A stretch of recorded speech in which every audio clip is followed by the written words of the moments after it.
my name is Angela Henry, and this is now my 62 Impala. As a child, so I was 7, we came to Griffith.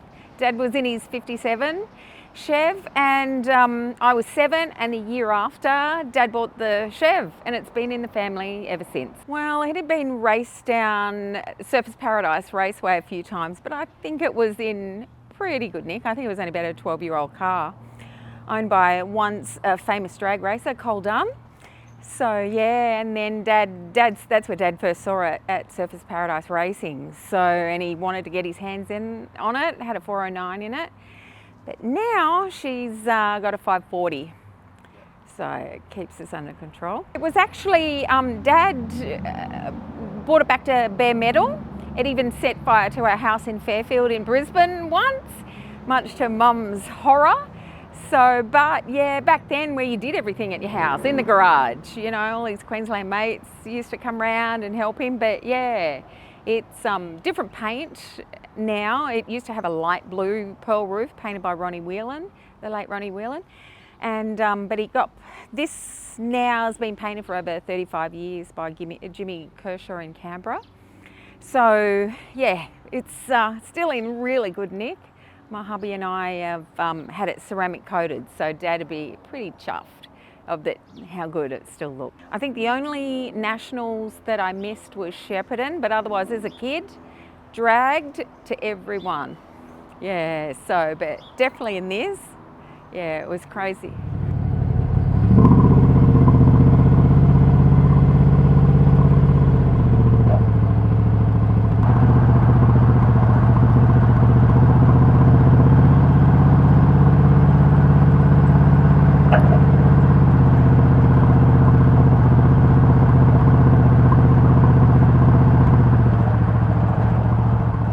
I would. Being an only child, you know, back then, yes, it was always, yeah, Dad always kept it pretty nice. But back then it was, we always drove to all these events.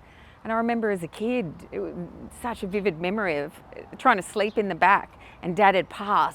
And I remember as a kid, because he'd obviously give it to it going around cars, and I'm like, please make it, please make it. And we always did. He was never scared to give it a go. Yeah, give it a bootful. It's so funny because Dad knew that it was coming to me before he passed, and he said to me, you know it'll drive to Brisbane, you know that it'll make it, but yes, but hang on Dad, that fuel bill?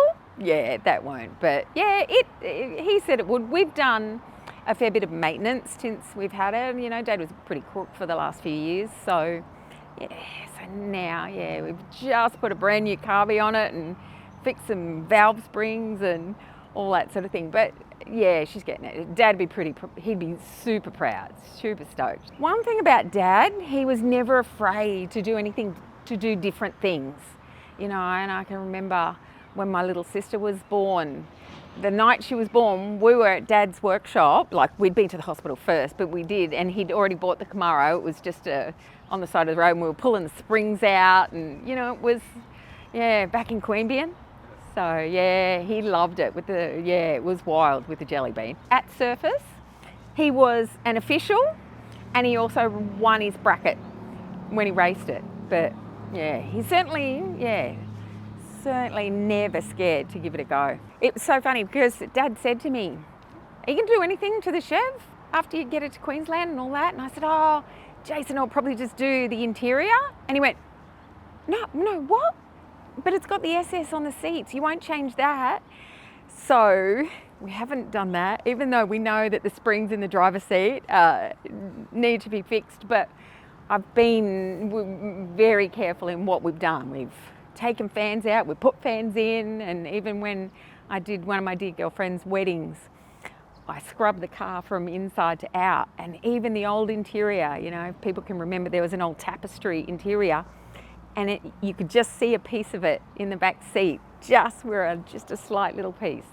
And that was Dad. But yeah, he liked to keep it, you know, still that retro. That's one thing he loved. He loved that Chev more than anything. So, and we have to say, Jason and I do it proud when we've got it in our house in Brizzy, with all of his cool stuff on the wall, and when it's got a nice little spot. Doesn't like the hot weather in Brizzy, but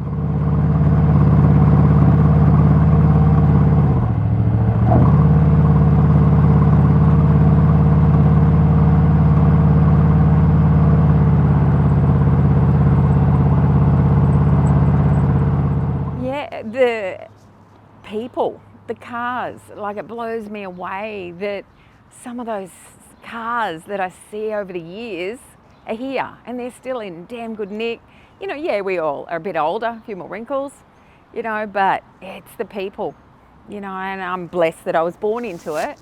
But yeah, it's sort of, I look back now and realise what a blessing it was. You know, I was just a kid, you know, but Mum and Dad were always into cars, and Dad always had this dream, and he was the one that went, nah, I'm moving to Canberra, I'm making it happen, and all that sort of thing. And things were tough in those first few years, you know, but he never lost sight, you know, and even till his death, we talked about different things, many laughs at the hospital. You know, I'm like, why did it make for you? And he said, I just believed in myself, and he just wanted people to have a good time. You know, it didn't matter what you drove, you know, whether you had a rotary, a hot rod, street machine, like it didn't matter. He just wanted everyone to have a good time. Even just watching the burnout, the Myers and Wall from Queensland, and, you know, Ryan with their burnout cars in the States at the moment. And every time I see that little Summernats sign, even though Andy and Mr. B own the Nats, I love that there's a little bit of Dad still going. And for me, it's the best.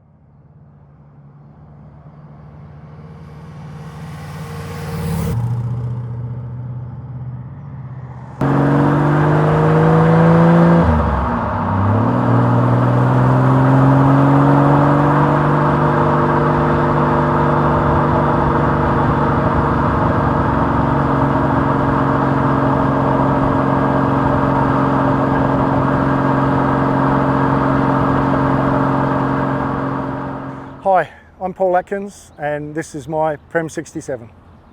1978, I bought the car off of a mate of mine, and I'd seen all these street machines around, and at that point in my life I said to myself, I want to build the best HR in Australia. So I was 18 years old, and I thought, that's what I want to do, build the best HR in Australia. So I stripped the car. I found a great friend today, but in those days a great painter, Dave Crispin Crash in Adelaide, and between the two of us he gave me some ideas, and we built the car that we have today in its first iteration. So this was started in 78, finished in 1981, and debuted in the Adelaide Hot Rod Show in 1981. The colour of the car, I wanted a light blue.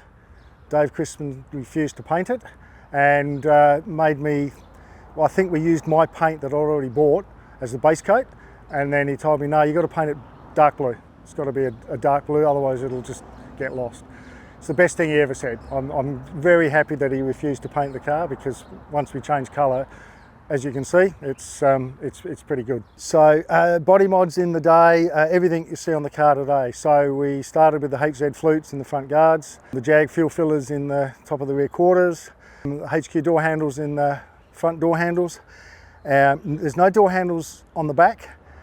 It's a little bit by default, because the front door handles to convert to the HQ were so difficult.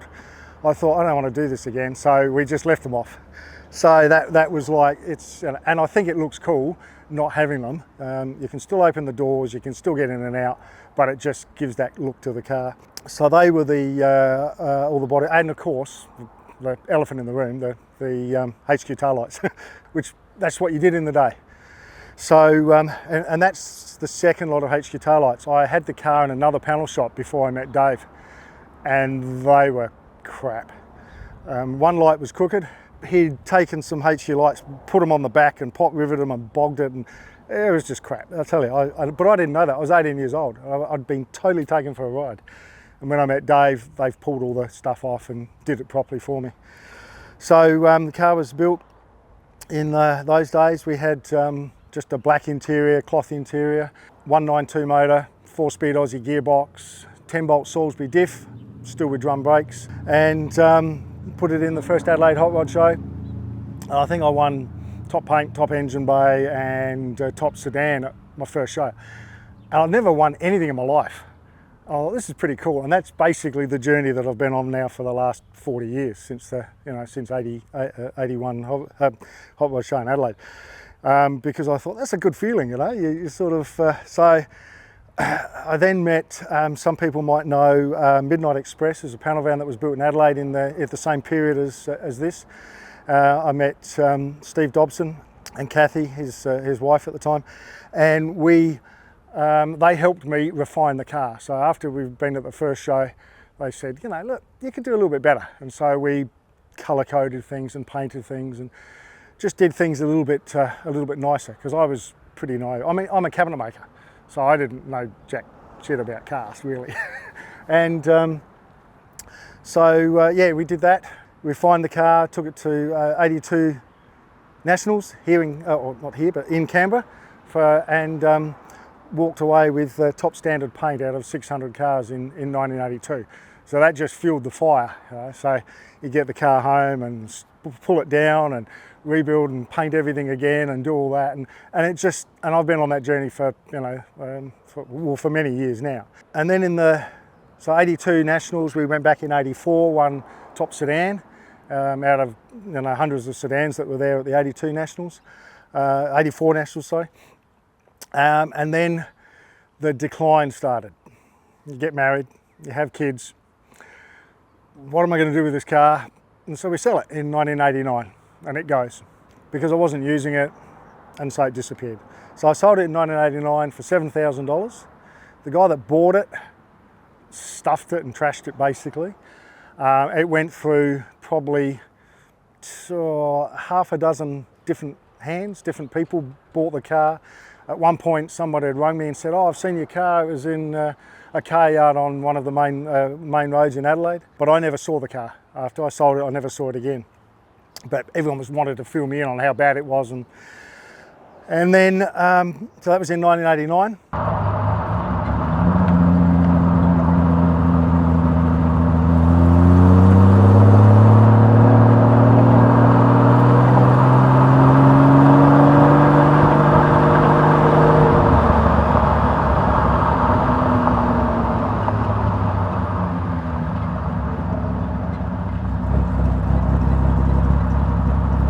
And I got on with family and a business and did other things with cars and different types of cars.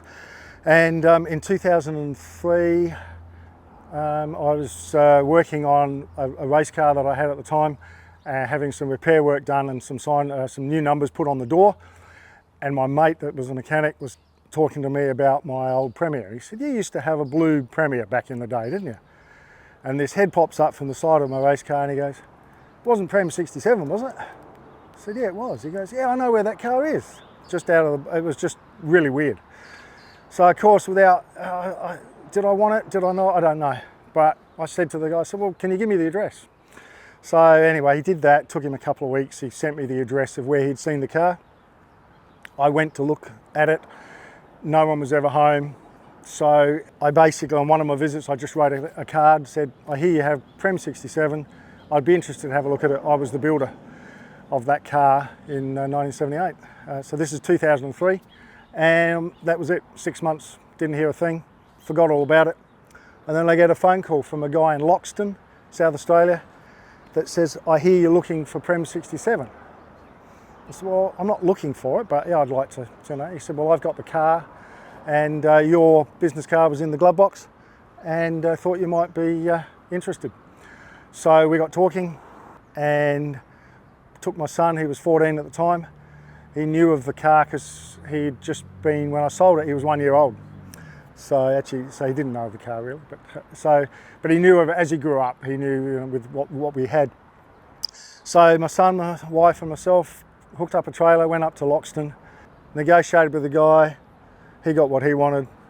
I got $3,000, which was a bargain in 2003 for an ex-show car like that. Put it on the trailer. It was pretty bad. It wasn't running, wasn't registered. Both back doors had been kicked in. There were mouldings missing off of it, but everything was there. The motor, the gearbox, the 4-speed Aussie, the 10-bolt, all of that stuff was still there. So we bought that for $3,000, and my son and I then proceeded to strip it. And at the time, we stripped the car, and in 2003, but at that time I was building a Mustang. And I had 2 cars in the shed in various stages and I just said to my son, I said, look, we're just going to stop the HR because I can't do 2 cars at once. We concentrated on the Mustang, finished that in 2006, and then my son and I got back into the HR in 06. Took it to Dave Crispin, obviously. By then, Dave was still painting, but Dave wanted to give his son, Ben, a crack at it, so Ben did the car. The panel work was very little. Other than replacing 2 back doors, all the lights were still good. There was no rust in the car. Everything basically was good to go. It just needed a good paint job again, really, and 2 new doors. So Ben and Dave did that, and my son continued to help build. And in 2012, we debuted the car at the Melbourne Hot Rod Show for its first showing in its second reincarnation. That was just like, I had my son there for the first time, and it was a great experience. It was really good. We won more trophies.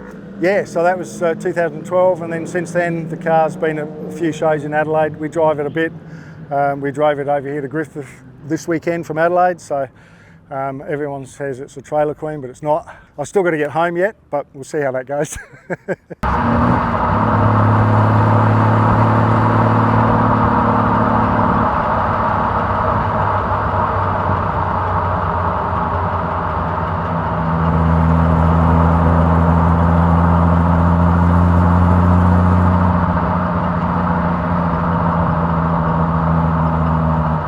On this build, so back in the 80s, everything was chrome.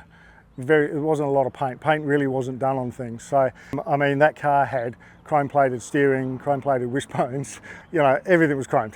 So this time around, there's virtually no chrome on the car. Everything became painted and a satin alloy type finish. So it was just more refined with colour and a lot more paint. A lot more smoothing, so all of the factory welds disappeared in the engine bay. Anywhere where there was a seam or a join, it was ground back, welded, filled, and then painted over so that it just continued, the car flowed. The one-piece bumpers were done this time as well. That was never done in the day. They were a lot of work to do that, and the concealed fixings on those. Driveline, basically the same. I think the motor was, everything was rebuilt, but it was all still there. One of the funny things was when I was rebuilding the car, I remember when I was 18, to put a 4-speed Aussie in a HR, the tunnel needed to be a bit wider. And when you're 18, you don't bother about cutting anything out or doing anything. So I remember being under it with the oxy, and you heat the floor up and you got the hammer and you're bashing the floor so the linkage is clear.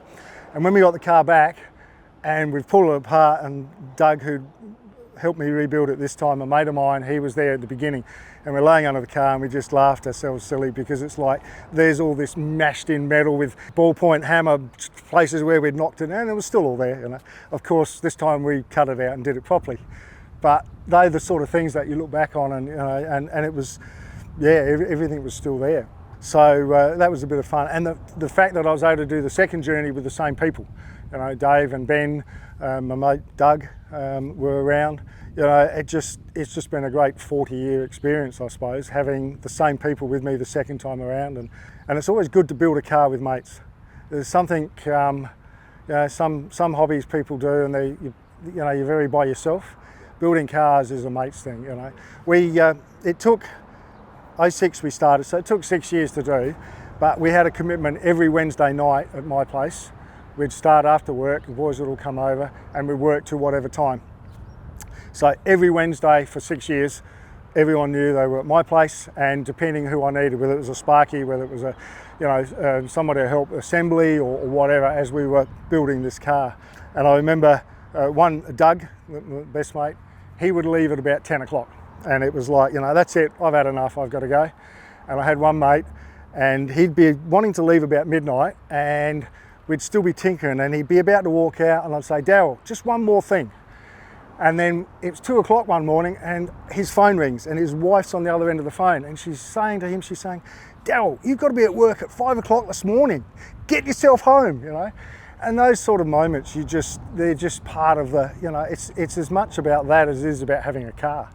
The builds and the fun that we had with the guys along the journey. And I think most car guys have that same sort of experience. You know, it's not, you never build a car by yourself. There's a lot of people involved. My son, yeah, it's funny. He took the same journey as me. So we got the car finished. I've got pictures of him at the Melbourne Rod shows. He drove it in, he drove it out. It was all really exciting. But then he got married and he had kids, and he lost interest. So the car's in joint names. It's in his name and my name. And I had to deal with him when we built it. I said to him, because it was in my shed, and I said, Jared, I just want it for a year and then you can look after it. It's joint names.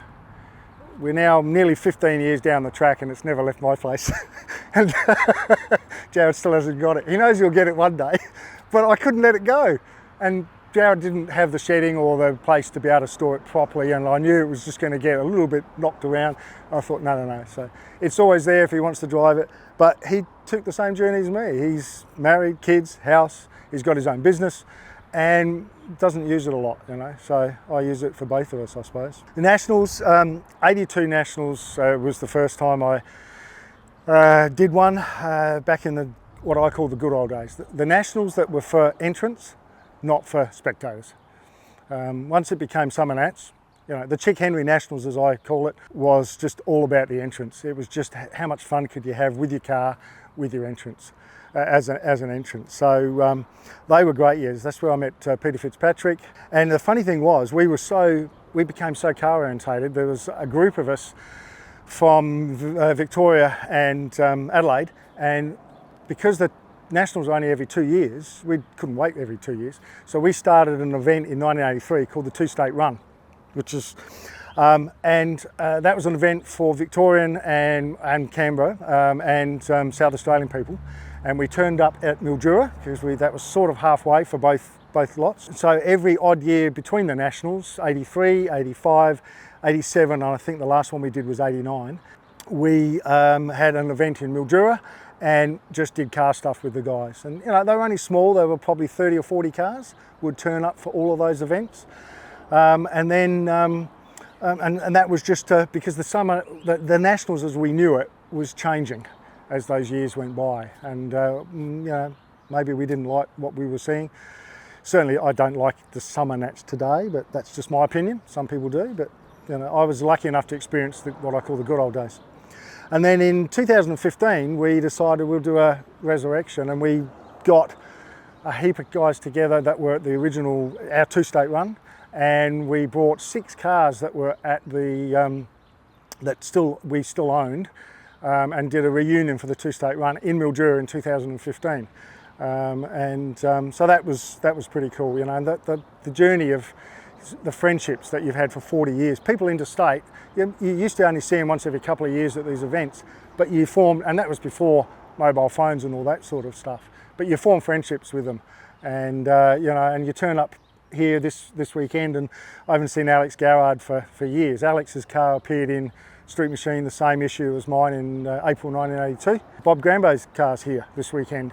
That appeared in Street Machine, same issue as, so there were 3 cars in the April 1982 Street Machine magazine, and here we are in 2025 in Griffith at the same event with 3 of those cars from that magazine. So it's just really cool. It's the car building cars you create so many friendships. It's so cool, so cool.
Hey guys, I'm Peter Fitzpatrick. I've been involved in this sport since 1975, and that was the idea to come back to Griffith here 50 years on.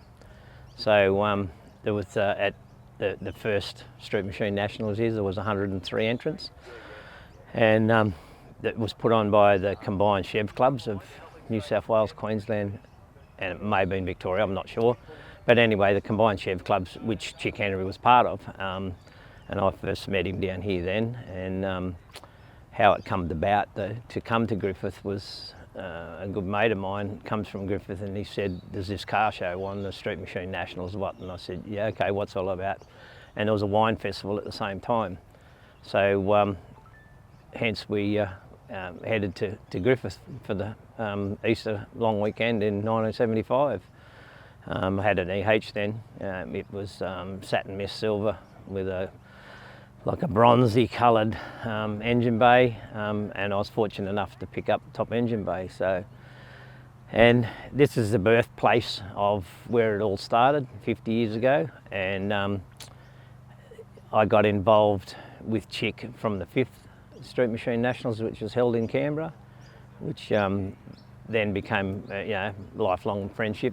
Obviously we had our ups and downs, but yeah, and that's the thing. And I thought when like Chick passed, that it was unfortunate that he didn't make it to the 50th, but he's here with us in spirit, and Angie's come along with us, and it's a celebration of street machining in Australia, because like it or not, if Chick didn't keep it going, where would we be today? He's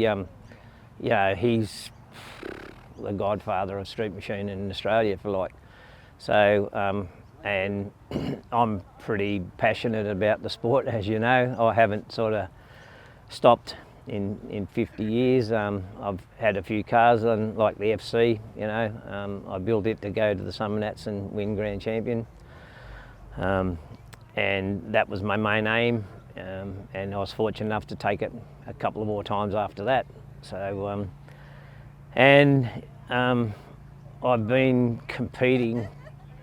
Out of the 50 years, I've missed one Summernats and I missed one Street Machine National. So I've done 48 out of the 50. So, and still deeply involved in the sport, and I can't help myself, and I'm building another car. So you don't have to retire, you just have to keep building, and cars are a way of life. And people say, what keeps you in the sport?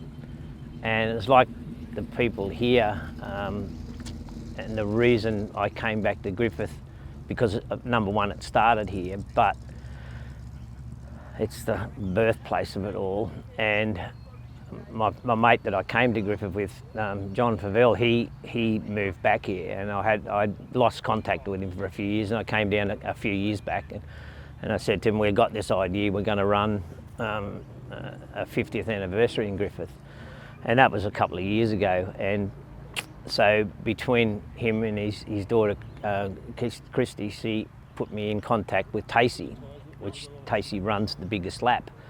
And I contacted her and I said, this is what we want to do. And she was blown away with the idea that us with our cars wanted to come back here. So then they put me in contact with a motel, and they had 30 rooms, and I'm going, okay, so we're inviting 30 people. So I got on the phone, and everybody here is people that have been involved in the sport since day one. Hence, Tony Ross's FC, he won the first Street Machine Nationals, sold it, his brother sold it, found it back, bought it back, kept it. Steve Hodge's ute, sold it 15 years ago. It got drag raced in Western Australia, and the guy sold it, he's bought it back, There's another mate, Ken Hancock, up there with his wagon. He sold it, and he was gone for 25 years, and he bought it back. Same with Paul Atkins from South Australia. Sold the car, bought it back in early 2000s, rebuilt it, bought it back. So the cars and the people that we got here, and unfortunately we couldn't invite everybody. So I just done and I wanted, like everybody could have come, don't get me wrong, but it was the the cars that meant 50 years of street machining, and even like over to Mike Davidson's car, because it's the top 10 last year at the Summernats. So it was from the first Street Machine Nationals to the last Summernats. So the iconicness of the cars and the people, and a lot of these guys, they met each other, they've known each other for years and years, but never met the person. And at the motel, it was like a family reunion, and that's what I said to them. It's, you know, we're a family, and street machining and car people, it's about the people as well. You know, it's not all about the cars. You know, we like our cars and that, but mate, you know, I have friends here for more than 50 years with these people, so it's yeah, it's just a big family reunion as well as the 50th celebration, and Chick's here with us, so yeah, and it's been a slog. You know, if it was basically myself and my wife Michelle that sort of stuck it together with Tacey as well. So we got the music coming. So yeah, everybody should enjoy it, and it's once in a lifetime. So if you didn't come, you miss out, and you just have to watch Greased and Gas.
I'm Bob Grandau from Melbourne. I've owned this 64 EH since I was 17. I'm now 73 years of age. Ex-motor mechanic by trade. I've been to a swag of nationals from up here 50 odd years ago, right through to Summernats, Wagga Nationals, Narrandera Nationals. Done a lot of drag racing with this motor car. The car's been a good car. I did both my kids' weddings in this car. Showed the car, done everything pretty much with the car. It's got a 434 small block Chev, power glide, a 9-inch rear end with 4.3 diff gears. We drove the car from Melbourne to Griffith for this Nationals. Come up with my son. Yeah, so I can't really tell you that much more about it. Originally this car was bought as a green EH Special Sedan 3 on the tree, and I put a Chev in this in 1977, and then I did a lot of drag racing from there and showed the car a lot, did all the things that you want to do as a kid, and just enjoyed the car.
I'm Steve Booth.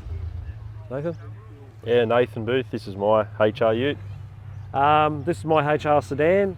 I purchased it in 1986. Went through an extensive rebuild over the years. Was at the 7th Street Machine Nationals. Took it off the road not long after the first Summernats, so 88. Went through a rebuild, got back on the road in 97, finished properly. We brought him home from hospital in 1992. Yeah, the car's basically a family heirloom. It's running a pretty stout 186, 235 stroker, triple Webbers, 4-speed. Paint on the car's 33 years old. So yeah, it's just good to be here and catch up with some guys that we know from the 7th Street Machine Nationals. Yeah.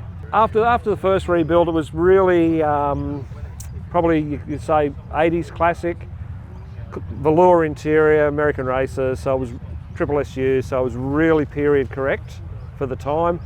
Then as the years rolled over, we went to bigger wheels, changed the trim, and then I always wanted a set of Webbers, so I bought a set of Webbers when the wife went to Europe for a holiday. And we redone the engine bay when we put the Webbers on. So yeah, it's not too bad. It's probably scares a lot of people because the rumours that are out there, Webbers, SUs, they're all hard. Once you understand how they work, they're pretty easy to work on. Yeah. What about yours? HR Ute, got it when I was, I think, 16 roughly. And then started to build it, obviously. It's ended up with a RB25 in it with a 3-speed Jatco and a Borg Warner diff. And yeah, basically had it finished, I think it was sort of 2013, and then done the show scene with it, and then yeah, won a few awards, and then actually got voted Street Machine of the Year in 2014, so that was a pretty big thing. And it pretty much hasn't really changed since that. I think we upgraded the turbo, and that was about it because it failed at some point, so yeah.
G'day, I'm Steve Hodges. This is my 1971 HG Holden Ute that I've actually bought twice. Once in 1980 before I had a licence, and built it twice. The last build I did was in 92, and kept it for a few years. Did Summernats 3 times and showed it for a few years and put a cover on it, and not sure what I was going to go drag racing, or in the end I sold it in 2005 to go ute racing actually.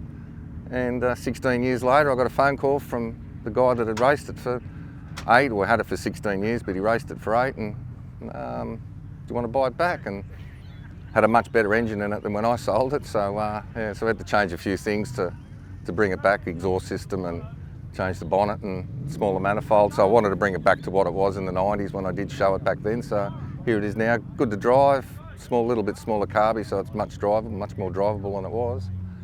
From that first time that we took it to the Nationals, I didn't even enter it because I wasn't sure if I was going to finish it in time. And we got there and I said, I want to enter this car. And I said, oh, it's closed, you can't, it's too late. So, and I said, have a look at the car. So we opened the taut liner of the truck that it was on, and they said, "You're in, we'll give you a number." And that was top 10 that year, and I think it was top 20 the next year, and then I made some changes and it became top 10 the year after.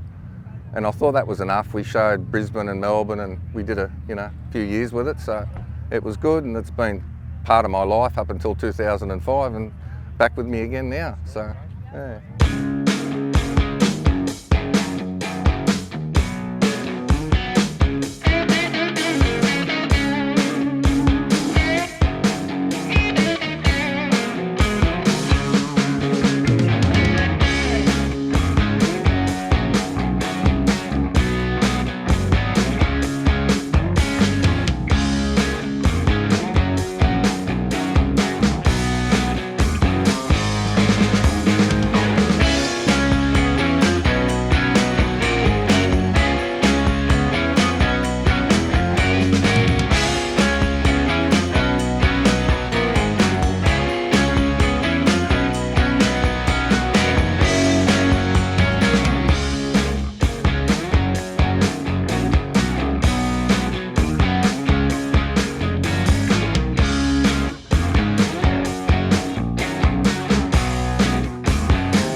I'm here with Greg.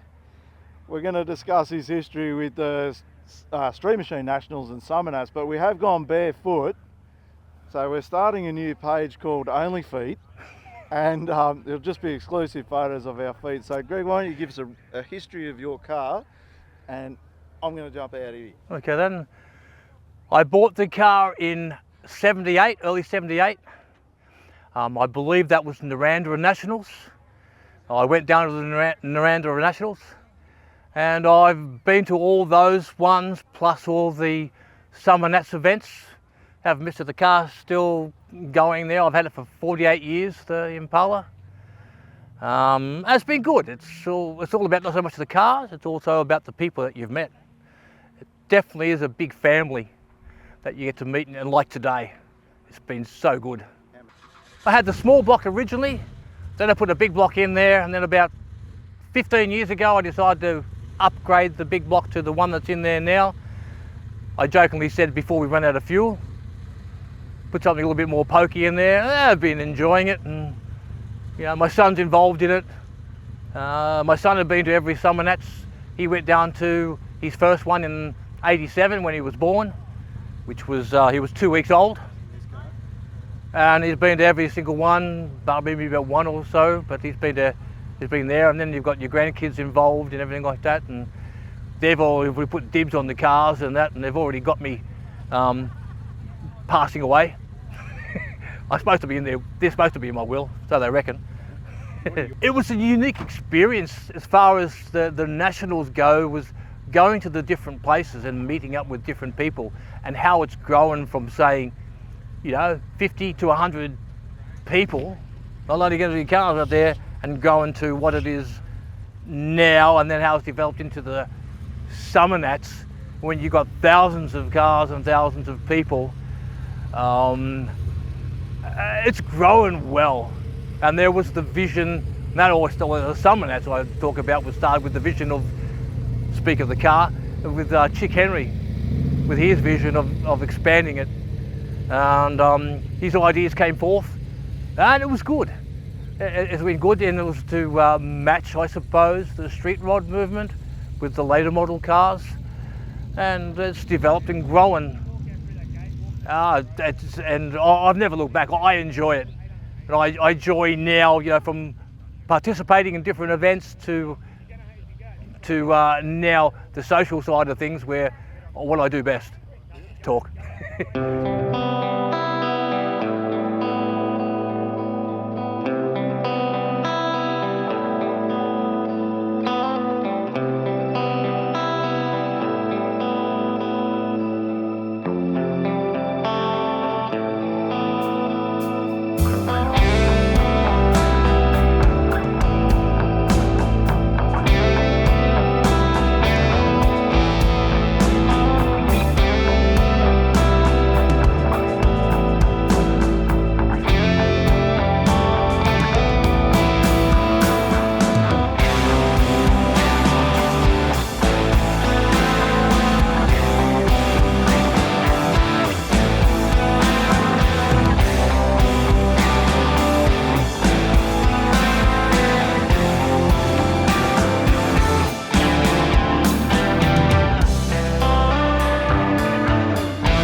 you.